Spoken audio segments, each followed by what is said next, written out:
अहिल्यानगर जिल्ह्यातील राहाता तालुक्यातील कोल्हार येथे एका महिन्यात 5 बिबटे पिंजऱ्यात जेरबंद झाले.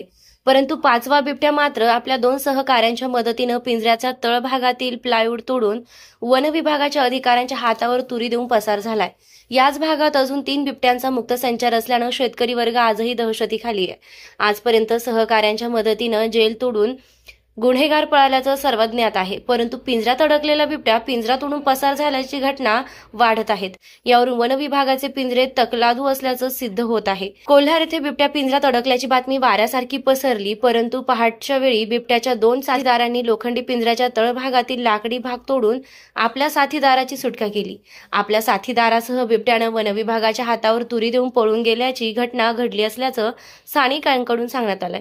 राहाता तालुक्यातील कोल्हार परिसरातील मोठ्या प्रमाणात बिबट्यांचा मुक्त संचार असून गेल्या 9 दिवसात कोल्हार परिसरातील 4 बिबटे जेरबंद करण्यात आले. तर देवकर वस्तीवर एक बिबट्या मृत अवस्थेत सापडला. आज रात्री सुमारे हुरे वस्ती या ठिकाणी बिबट्या पिंजऱ्यात अडकला. मात्र तो काही वेळानं सहकाऱ्यांच्या मदतीनं प्लायवूडची फळी तोडून पळाला.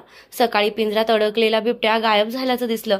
बिबट्या पिंजऱ्यात अडकल्यापासून 2 बिबटे पिंजऱ्याच्या आजूबाजूला अडकलेल्या बिबट्याला सोडण्याचा प्रयत्न करीत होते, असे ग्रामस्थांनी सांगितले. परंतु वन विभागाचे तकलादू पिंजऱ्यातून बिबट्याने स्वतःची सुटका करून घेत वन विभागाचे पिंजरे संशयाच्या भोवऱ्यात अडकलेत. वन विभागाने तातडीनं नवीन पिंजरे खरेदी करावे अशी मागणी शेतकरी वर्गातून केली आहे.